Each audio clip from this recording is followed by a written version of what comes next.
أعوذ بالله من الشيطان الرجيم. بسم الله الرحمن الرحيم.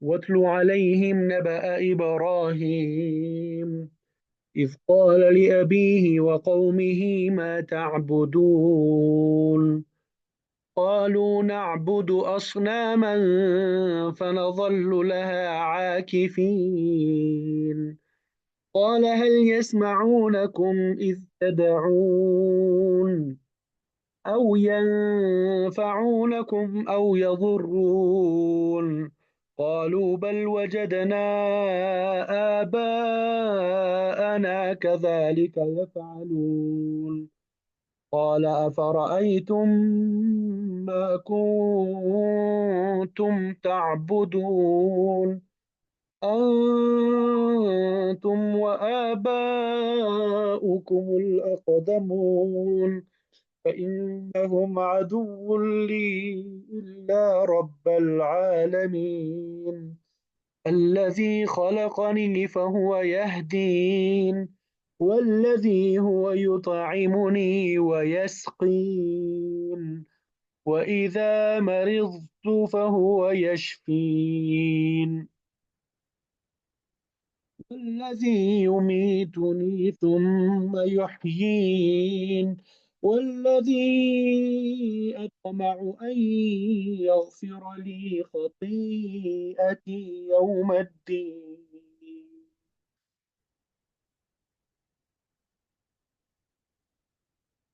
رب هب لي حكما وألحقني بالصالحين واجعل لي لسان صدق في الآخرين واجعلني من ورثة جنة النعيم واغفر لأبي إنه كان من الضالين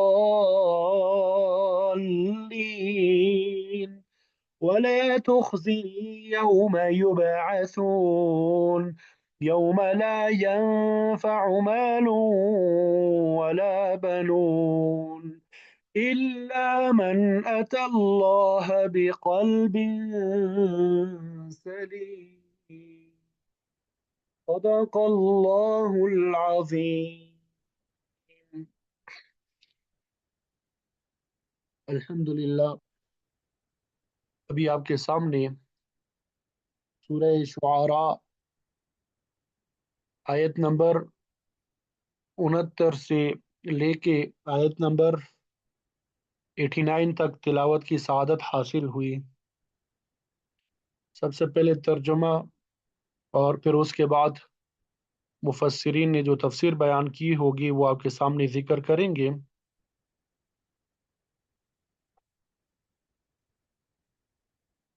وَاتْلُ عَلَيْهِمْ، وَاتْلُ اور تلاوت کیجیے، علیہم ان پر، نبأ، نبأ خبر کو کہتے ہیں، ابراہیم علیہ السلام کی خبر.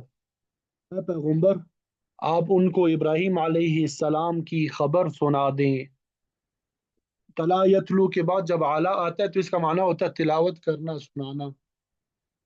جب انسان تلاوت کرتا ہے تو اس وقت بھی گویا کہ سنا رہا ہوتا ہے.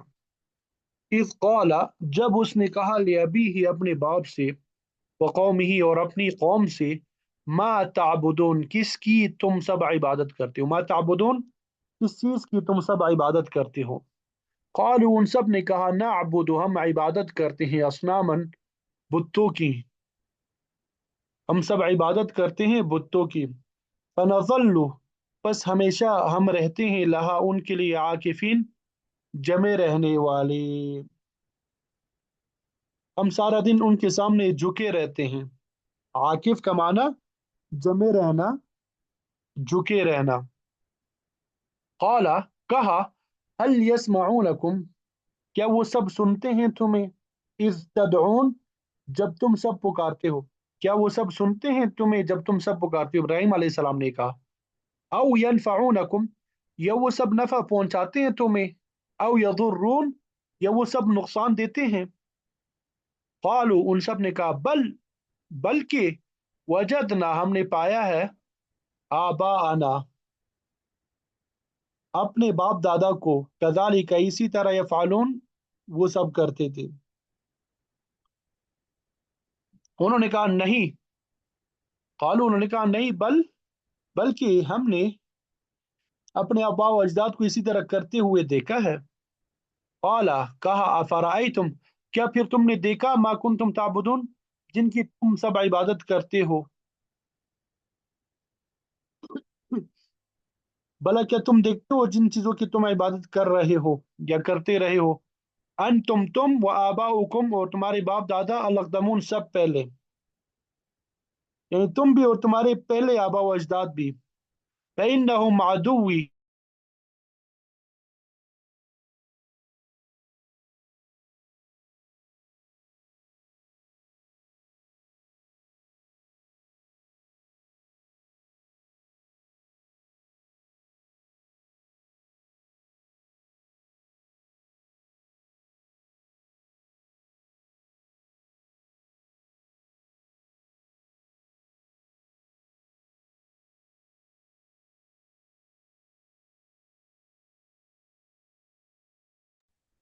जी आवाज आ रही है?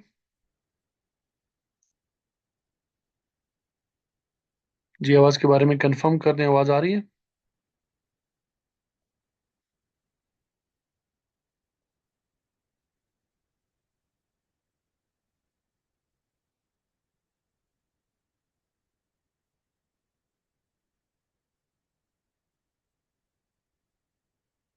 जी। फ़इन्नहुम अदुव्वुल ली, बस बेशक वो दुश्मन है मेरे, इल्ला रब्बल आलमीन, सिवाय तमाम जहानों के रब के। बस वो मेरे दुश्मन है, मगर रब्बुल आलमीन मेरा दोस्त है, सिवाय रब्बुल आलमीन के। ठीक है, सिवाय रब्बुल आलमीन के। अल्लज़ी, जिसने खलक़नी, पैदा किया मुझे, फहुआ, फिर वो, यहदीनी, वो रास्ता दिखाता है मुझे, वल्लज़ी, और जो, हुआ युतइमुनी, वो खिलाता है मुझे, वयस्कीनी, और वो पिलाता है मुझे, व इज़ा मरिज़तु, और जब मैं बीमार होता हूँ, फहुआ यशफीनी, तो वो शिफा देता है मुझे, वो शिफा देता है मुझे। वल्लज़ी युमीतुनी, और वो ज़ात है जो युमीतुनी, वो मौत देता है मुझे, सुम्मा युहयीनी, फिर वो जिंदा करेगा मुझे। वल्लज़ी, और वो जो, अतमाउ, मैं उम्मीद रखता हूँ, अन यगफिर ली, कि वो बख्श देगा, ली, मेरे लिए, खतियती, मेरी खता, यौमद्दीन, क़यामत के दिन। रब्बी हबली, ए मेरे परवरदिगार, हबली, आप अता कर दीजिए मुझे, हुक्मन, हिकमत, वाल्हिकनी, और आप मुझे मिला दीजिए, बिस्सालिहीन, नेक लोगों के साथ। वजअल्ली, और आप बना लीजिए, ली, मेरे लिए, लिसान सिद्किन, सच्चाई की जुबान, फिल आखिरीन, पिछलों में। वजअलनी, और आप बना दीजिए मुझे, मिन वरसती जन्नत नईम, वारिसों में से नेमतों की जन्नत के। वगफिरली अभी, और आप बख्श दीजिए मेरे बाप को, इन्नहु, बेलाशुबा वो, काना, था, मिन अद्दालीन, भटके हुए मुंह से, गुमराहों में से। वला तुखजिनी, और आप रुसवा ना कीजिए मुझे, यौम युबअसून, उस दिन जिस दिन सबको दोबारा उठाया जाएगा। यौम ला यनफउ मालुन वला बनून, यौम, जिस दिन, ला यनफउ, नफा नहीं देगा, फायदा नहीं पहुंचाएगा, मालुन, माल, वला बनून, और ना बेटे। उस दिन ना तो माल फायदा पहुंचा सकता है और ना बेटे। इल्ला, मगर जो, अतल्लाह, आया अल्लाह के पास, बेकल्बिन सलीम, सलामती वाले दिल के साथ। मगर जो कोई आया अल्लाह के पास कल्बे सलीम के साथ। वज़लिफ़तिल जन्नतु लिलमुत्तक़ीन, यहाँ से इंशाल्लाह कल पढ़ेंगे, यहाँ से कल पढ़ेंगे। अभी जो आयत आपके सामने तिलावत की, इनका तर्जुमा आपके सामने बयान कर दिया, उनकी तफसीर हम बयान कर लेते हैं। ठीक है, यहाँ तक बात समझ आ गई सबको?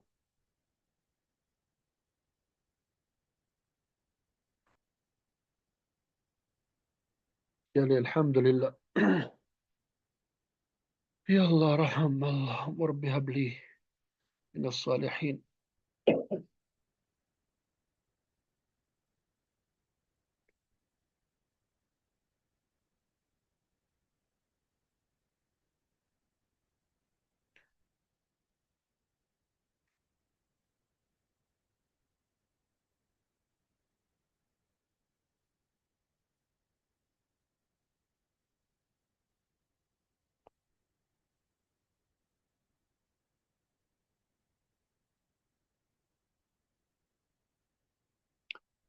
तो इससे पहले वाले रुकू में अल्लाह ताला ने हज़रत मूसा अलैहिस्सलाम के वाक़यात को तफसील के साथ बयान फरमाया। ठीक है, वो सारे तफासिल आपके सामने बयान हो चुके हैं। तो आज के रुकू में हज़रत इब्राहीम अलैहिस्सलाम की दावत तौहीद का जिक्र फरमा रहे हैं, जो उन्होंने अपने बाप और कौम के सामने पेश की। अकली दलाइल दिए कि अल्लाह ताला वहदहू ला शरीक है। जिन बुतों की तुम इबादत करते हो उन्हें कुछ इख्तियार नहीं है, वो तुम्हारे कुछ काम भी नहीं आ सकते। हज़रत इब्राहीम अलैहिस्सलाम अल्लाह ताला के जलीलुल कदर पैगंबर है, जिन्हें जद्दुल अंबिया भी कहा जाता है।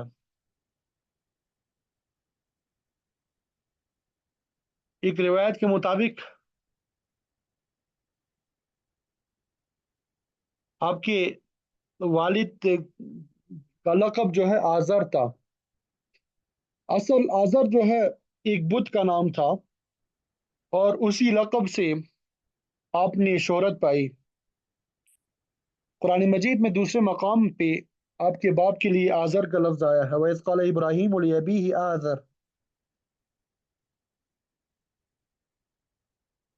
इब्राहीम अलैहिस्सलाम ने अपने वालिद और कौम से जुदा होके दरियाए फ़ुरात के मगरबी किनारे पर कुछ अरसे वहाँ पे एक बस्ती थी रहाइश इख्तियार कर ली। अपनी बीवी हज सारा और आपके भतीजे अतलूत अलैहिस्सलाम भी आपके साथ थे।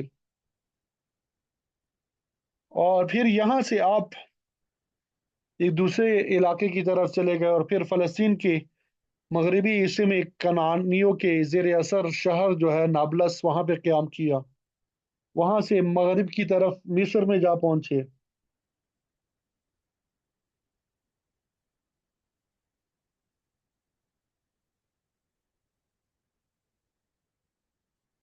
फ़िरऔन भी इब्राहीम अलैहिस्सलाम की तरह सामी नस्ल से ताल्लुक़ रखता था।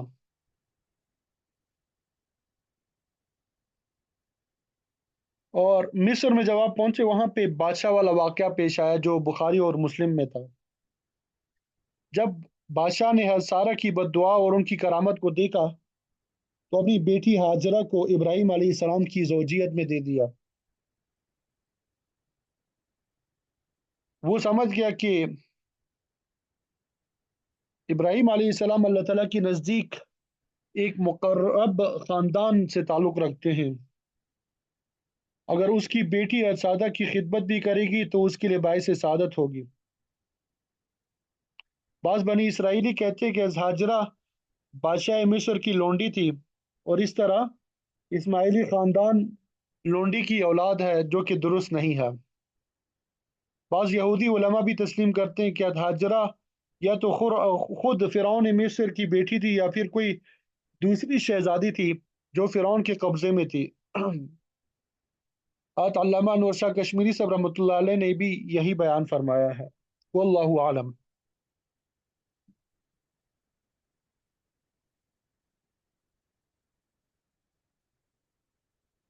पर इब्राहीम अलैहिस्सलाम के साथ मुतअद्दिद अंबिया का सिलसिला वाबस्ता था। लूत अलैहिस्सलाम आपके भतीजे थे, जिनको अल्लाह ताला ने उर्दन के मशरिकी जानिब की तरफ मबऊस फरमाया। इसके अलावा हज़रत इस्माईल इसहाक अलैहिस्सलाम आपके हकीकी बेटे अल्लाह के नबी और रसूल थे। हज़रत इस्माईल अलैहिस्सलाम की वलादत उस वक्त हुई जब इब्राहीम अलैहिस्सलाम 80 या 83 साल की उम्र को पहुंच चुके थे। और फिर जब आपकी उम्र 100 साल को पहुंची, तो इसहाक अलैहिस्सलाम की विलादत हुई। और इब्ने साद, जो सीरत की बड़ी मशहूर किताब है, उस रिवायत के मुताबिक حضرت ابراہیم علیہ السلام نے کل 200 سال عمر پائی، اور اس دوران آپ کے پوتے یعقوب علیہ السلام بھی پیدا ہو چکے تھے۔ تو ابراہیم علیہ السلام کا ذکر خیر قرآن مجید کے 25 مختلف صورتوں میں آیا ہے۔ سورہ انبیاء میں خصوصیت کے ساتھ ذکر ہے کہ اللہ تعالیٰ نے آپ کو اوائل عمر میں سمجھ بوجھ، رشد اور ہدایت اور بصیرت سے نواز دیا تھا۔ اب ابتدا ہی سے بت پرستی کے سخت خلاف تھے۔ آپ کو یقین تھا کہ یہ مورتیاں نہ تو سن سکتی ہے، نہ دیکھ سکتی ہے، اور نہ کسی کے پکار کا جواب دے سکتی ہے۔ یہ تو پتھر کے بنے ہوئے ہیں، کسی نفع نقصان کے مالک نہیں ہے۔ تو حضرت ابراہیم علیہ السلام نے دعوت توحید کا آغاز اپنے والد اور خاندان سے کیا۔ اپنی نہایت نرمی اور شفقت کے ساتھ نصیحت کا حق ادا کیا، مگر باپ نے کوئی بات نہ مانی، بلکہ دھکے دے کے گھر سے باہر نکال دیا۔ ابراہیم علیہ السلام نے توحید کے حق میں بڑے سے جاندار اور وزنی دلائل بھی پیش کیے، لیکن پوری قوم ان کا جواب دینے سے قاصر تھی۔ آخر انہوں نے وہی جاہلوں والا طریقہ اختیار کیا، آپ کو تکالیف پہنچاتے رہے۔ نمرود نے 7 سال تک آپ کو قید میں بھی رکھا، مگر آپ دعوت توحید دینے سے باز نہ آئے۔ بالآخر اس نے آپ کو ہمیشہ کے لیے ختم کرنے کا فیصلہ کیا۔ اس مقصد کے لیے بہت بڑا آگ جلا کے آپ کو اس میں پھینک دیا، مگر اللہ تعالیٰ نے وہاں بھی آپ کو صحیح سلامت رکھا اور مشرکین کی تدبیر کو ناکام بنا دیا۔ تو اس مقام پہ اللہ تعالیٰ نے ابراہیم علیہ السلام کی اس درس توحید کا ذکر فرمایا ہے جو انہوں نے اپنے باپ اور قوم کو دیا۔ ارشاد ہوتا ہے وَاتْلُ عَلَيْهِمْ نَبَأَ إِبْرَاهِيمَ، وَاتْلُ عَلَيْهِمْ نَبَأَ إِبْرَاهِيمَ، اے پیغمبر ذرا آپ ان مشرکین مکہ کو ابراہیم علیہ السلام کی خبر بھی سنا دیں۔ یہ لوگ ابراہیم علیہ السلام کی اولاد اور ان کے دین حنیف کے پیروکار ہونے کے دعوے دار ہیں۔ ذرا ان پہ واضح کر دیں کہ ابراہیم علیہ السلام نے اپنی قوم کے سامنے کون سا دین پیش کیا اور تم کہاں جا پہنچے ہو، تمہیں تو دین ابراہیمی سے دور کا واسطہ بھی نہیں ہے۔ اذ قال لأبیہ وقومہ، جب کہ کہا ابراہیم علیہ السلام نے اپنے باپ سے اور اپنی قوم سے، ما تعبدون، کس چیز کی تم عبادت کرتے ہو، پوجا کرتے ہو؟ قالوا نعبد اصناما فنظل لها عاکفین، وہ کہنے لگے کہ ہم تو ان بتوں کی پوجا کرتے ہیں۔ فنظل لها عاکفین، بس ہم متواتر انہی پہ جھکے رہتے ہیں۔ صنم وہ بت ہوتا ہے جو کسی انسان، جانور، سیارے یا ستارے کی شکل پہ بنایا گیا ہو، اور وثن وہ بت ہوتا ہے جو پتھر، لکڑی وغیرہ کا بنا ہوا ہو۔ مشرکین مکہ نے بھی مختلف ناموں اور مختلف شکلوں پہ بے شمار بت تراش رکھے تھے، حتیٰ کہ بیت اللہ شریف کی دیواروں کے ساتھ بھی 360 بت لگا رکھے تھے۔ ہر وقت ان کی پوجا پاٹ میں لگے رہتے تھے، کبھی ان کو غسل دیتے، کپڑے پہناتے، ان کے سامنے نظر اور نیاز پیش کرتے، کبھی ان سے حاجت روائی اور مشکل کشائی کے طالب ہوتے۔ ابراہیم علیہ السلام کے زمانے کے مشرکوں کا بھی یہی حال تھا، کہنے لگے کہ ہم تو ہر وقت ان بتوں کی پوجا کرتے رہتے ہیں۔ تو ابراہیم علیہ السلام نے مشرکین کے ضمیر کو جھنجھوڑنے کے لیے چوٹ لگائی۔ قال هل يسمعونكم اذ تدعون، کہنے لگا کیا یہ تمہاری بات کو سنتے جب تم ان کو پکارتے ہو؟ ظاہر وہ تو مٹی، پتھر اور دھات کے بنے ہوئے مورتیاں تھیں، تو وہ کیسے کسی کی پکار کو سن سکتی تھی؟ مشرکین لاجواب تھے، وہ بتوں کی سماعت کا دعویٰ نہیں کر سکتے تھے۔ پھر ابراہیم علیہ السلام نے دوسرا سوال کیا ينفعونكم یا یضرون، یا کیا وہ تمہیں نفع پہنچا سکتے ہیں یا نقصان پہنچا سکتے ہیں؟ آخر بتاؤ تو صحیح کہ تم کس مقصد کے لیے ان بتوں کی عبادت کر رہے ہو؟ جب مشرکوں سے کوئی جواب نہ بن پڑا تو وہی اندھی تقلید والی پرانی بات انہوں نے کی۔ قالوا بل وجدنا آباءنا كذلك يفعلون، کہنے لگے بلکہ ہم نے اپنے آباء و اجداد کو اسی طرح کرتے پایا ہے، وہ بھی ان بتوں کی پوجا کرتے تھے، ان کو نظر اور نیاز پیش کرتے تھے، پھر ان سے مرادیں جو ہے وہ مانگتے تھے۔ ہم بھی ایسے ہی کرتے ہیں، ہم کسی دلیل کو نہیں جانتے۔ مشرکین کی یہ حیلہ سازی اللہ تعالیٰ نے قرآن مجید میں جگہ جگہ بیان فرمائی ہے۔ सूरत अल-अंबिया में है कि जब इब्राहिम अलैहिस्सलाम ने मुशरिकों से पूछा कि तुम इन मूर्तियों की पूजा क्यों करते हो, तो उन्होंने कहा क़ालू वजदना आबाअना लहा आबिदीन, कहने लगे कि हमने अपने बाप दादा को इनकी इबादत करते हुए पाया तो हम भी ऐसे ही कर रहे हैं। तो तकरीबन यही अल्फाज सूरह शुआरा, सूरह ज़ुखरुफ में भी है, सूरह बकरा में भी मुशरिकीन का यही जवाब बयान किया गया कि हम तो उस चीज़ का इत्तिबा करते हैं जिस पर हमने अपने आबा व अजदाद को पाया। उसके जवाब में अल्लाह ताला ने फरमाया अवलौ काना आबाउहुम ला याक़िलून शैअ वला यहतदून, अगरचे तुम्हारे बाप दादा बेअक्ल और गैर हिदायत याफ्ता हो फिर भी उन्हीं के नक्शे कदम पे चलोगे। तो बहरहाल मुशरिकीन ने इब्राहिम अलैहिस्सलाम को यही जवाब दिया कि हमने तो अपने आबा व अजदाद को इसी तरह बुतों की पूजा करते पाया है, लिहाजा हम भी वैसे ही किए जा रहे हैं। फिर इब्राहिम अलैहिस्सलाम ने दूसरे तरीके से कौम को समझाने की कोशिश की। क़ाल अफ़रअय्तुम मा कुन्तुम तअबुदून, कहने लगे क्या तुमने देखा है, यानी क्या तुम्हें खबर है कि जिनकी तुम पूजा करते हो उन तुम आबाउकुमुल अक़दमून, तुम भी और तुम्हारे पहले आबा व अजदाद भी ऐसे ही करते रहे। इन्नहुम अदुव्वुन ली, ये सब मेरे दुश्मन है क्योंकि मैं मुवाहिद हूँ, इनकी मजम्मत बयान किए बगैर नहीं रह सकता, तो ये भी मेरे दोस्त नहीं हो सकते इल्ला रब्बुल आलमीन, सिवाय तमाम जहानों के परवरदिगार के कि वही मेरा दोस्त है, मेरा कारसाज है। मैंने उसी के हुक्म के मुताबिक इन तमाम माबूदान बातिला की दुश्मनी ली है, मुझे उम्मीद है कि वो मुझे तना नहीं छोड़ेगा, बल्कि इन सब के मुकाबले में अकेला ही मेरी मदद करेगा और इन सब पर गालिब बनाएगा।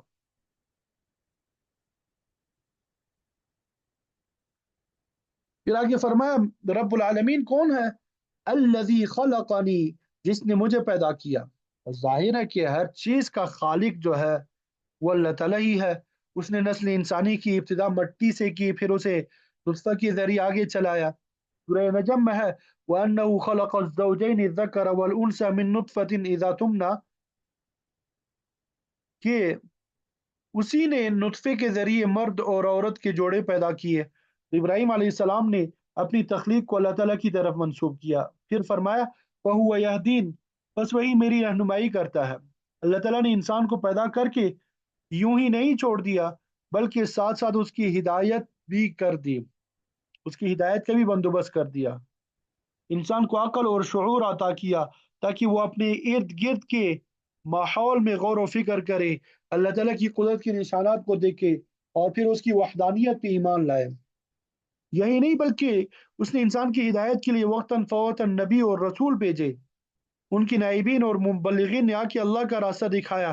फिर अल्लाह ताला ने अपनी किताबें नाजिल फरमाई ताकि इंसान की रहनुमाई के लिए मुस्तकिल इंतज़ाम हो। इसीलिए इब्राहिम अलैहिस्सलाम ने कहा कि मेरा रब तो वो है जिसने न सिर्फ मुझे पैदा किया बल्कि मेरी रहनुमाई का बंदोबस्त भी कर दिया। फिर अपने परवरदिगार की तीसरी सिफत ये बयान की वल्लज़ी हुवा युतइमुनी व यस्कीन, मेरा परवरदिगार तो वो है जो मुझे खिलाता और पिलाता है। ज़ाहिर है हर जानदार की रोज़ी भी अल्लाह ताला ही के ज़िम्मे है। अल्लाह ताला का ऐलान है वमा मिन दाब्बतिन फिल अर्ज़ि इल्ला अलल्लाहि रिज़्क़ुहा, कि ज़मीन पे चलने फिरने वाले हर जानदार का रिज़्क अल्लाह ताला के ज़िम्मे है, वही वसाइल रिज़्क मुहैया करता है, तो इंसान और दूसरे जानदारों को ग़िज़ा मिलती है।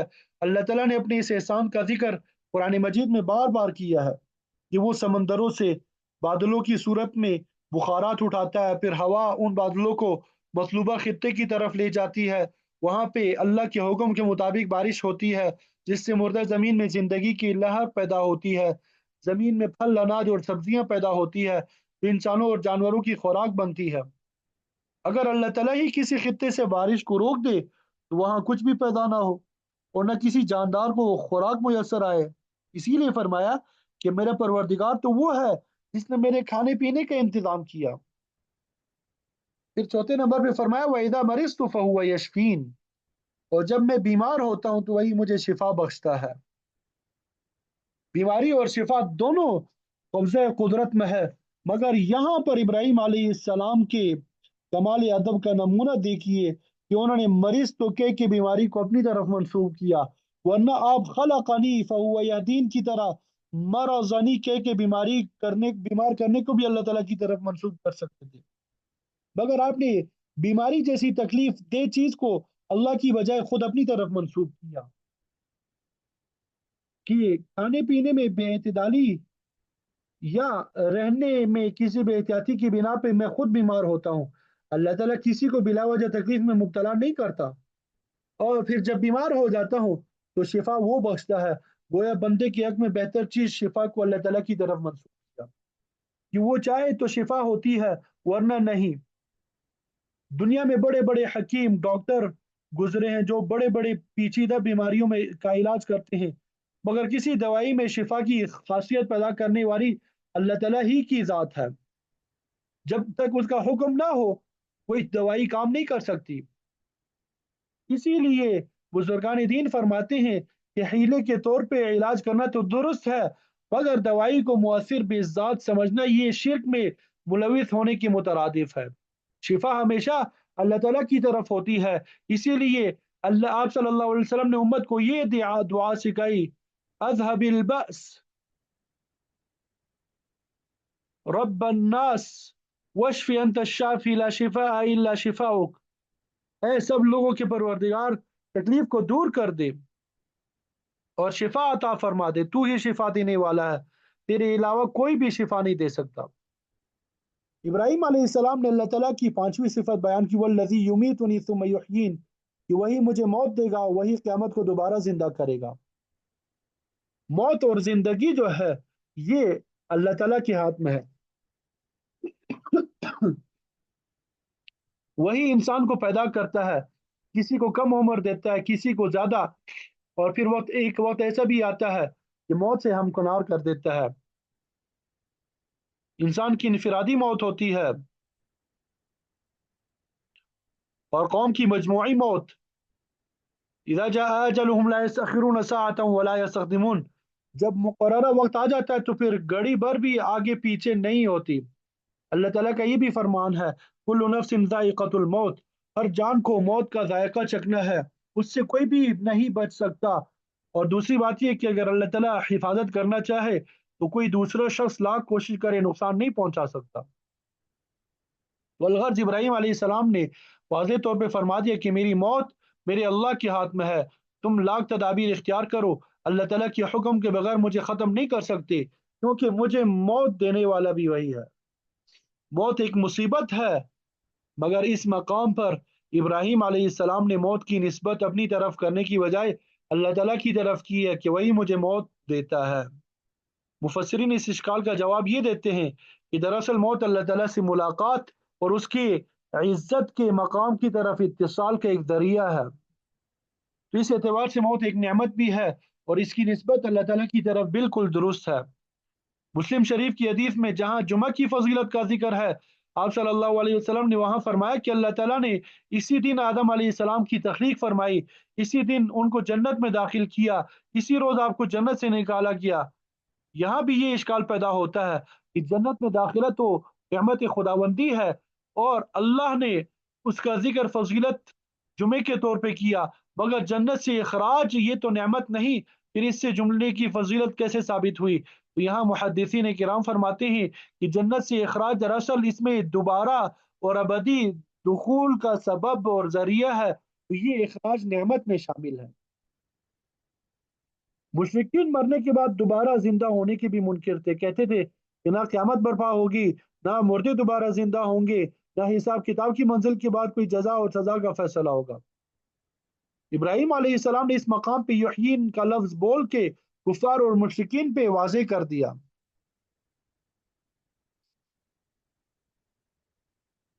کہ وہ تمہیں دوبارہ زندہ کرنے پہ بھی قادر ہے، وہ ضرور تمہیں قیامت کے دن دوبارہ زندہ کرے گا اور اپنے سامنے کھڑا کرے گا، اور پھر تمام عقائد اور اعمال کا حساب ہوگا۔ مکہ کے مشرک بھی قوم ابراہیم کی طرح قیامت اور جزائے عمل کو تسلیم نہیں کرتے تھے، کہتے تھے کہ جب ہم مر کے مٹی میں مل جائیں گے، ہماری ہڈیاں بوسیدہ ہو جائیں گی، تو کیا ہم دوبارہ اٹھائے جائیں گے؟ جیسا کہ سورہ بقرہ میں اللہ تعالیٰ نے فرمایا وَنُفِخَ فِي الصُّورِ، سورہ یاسین میں، سورہ بقرہ میں نہیں، وَنُفِخَ فِي الصُّورِ فَإِذَا هُم مِّنَ الْأَجْدَاثِ إِلَىٰ رَبِّهِمْ يَنسِلُونَ، جب سور میں پھونکا جائے گا تو سب لوگ اپنی خواب گاہوں کی طرف वहां से उठ के दौड़ते हुए अपने परवरदिगार की तरफ जाएंगे। फिर हिसाब किताब की मंजिल आएगी और अमाल के फैसले होंगे। तो इन आयात में इब्राहिम अलैहिस्सलाम का अच्छाई को अल्लाह ताला की तरफ और बुराई को अपनी तरफ मंसूब करने का उसूल खुद अल्लाह ताला का वज़ा किया हुआ है। सूरह निसा में इरशाद रब्बानी है, मा असाबक मिन हसनतिन फमिन अल्लाह व मन असाबक मिन सय्यतिन फमिन नफ्सिक, कि तुम्हें जो भी अच्छाई पहुंचे वो अल्लाह ताला की तरफ से है, और जो भी बुराई पहुंचे वो तुम्हारे अपने नफ्स की तरफ से है। हज़रत मूसा और खिज़र अलैहिस्सलाम के सफर के वाक़े में भी उसकी मिसाल मिलती है। खिज़र अलैहिस्सलाम ने अच्छी भली कश्ती को ऐबनाक कर दिया, तो उस फेल को अपनी तरफ मंसूब करते हुए फरमाया कि ये कश्ती बाज मस्कीन लोगों की थी जो उसके जरिए रोजी कमाते थे, मगर पीछे बादशाह हर अच्छी किश्ती पे कब्जा कर रहा था। फारत तो अनाई बहा, तो मैंने इरादा किया कि इसको दागदार कर दूं। अगरचे ये फेल भी कश्ती के मालिकान के हक में था, मगर ऐबनाक करने की फेल को अपनी तरफ मंसूब किया, और अदब का भी यही तकाजा था।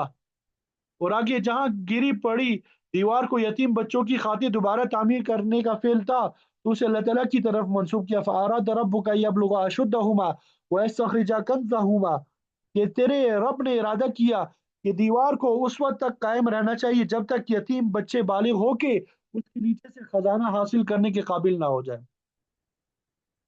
अल्लाह ताला की मज़कूरा 5 सिफ़ात का ज़िक्र करने के बाद इब्राहीम अलैहिस्सलाम ने अब्दियत के कमाल इंज़ार में अपनी ख़ताओं की बख़्शिश की दुआ की। अर्ज़ किया, मेरा अल्लाह वो है जिसकी ये सिफ़ात है, वल्लज़ी अत्मउ अन यग़फ़िर ली ख़तीअती यौमद्दीन, कि मेरा परवरदिगार वो है कि मैं उम्मीद रखता हूँ कि क़यामत के दिन वो मेरी कोताहियों को माफ़ फ़रमा देगा। अल्लाह के नबी और रसूल और के उसके बरगुज़ीदा बंदे होते हैं। अल्लाह ताला उनकी खुद हिफ़ाज़त करता है और उनसे गुनाह सरज़द नहीं होने देता। अल्लाह के नबी जितने ज़्यादा मुक़र्रब होते हैं, उतना ही ज़्यादा अल्लाह ताला से डरते भी हैं। नूह अलैहिस्सलाम ने अपने डूबते हुए बेटे के लिए बराह रास्त दुआ नहीं की, बल्कि कमाल इज्ज़ के साथ परवरदिगार की बारगाह में अर्ज़ किया, रब्बी इन्न इब्नी मिन अहली, परवरदिगार मेरा बेटा मेरे घर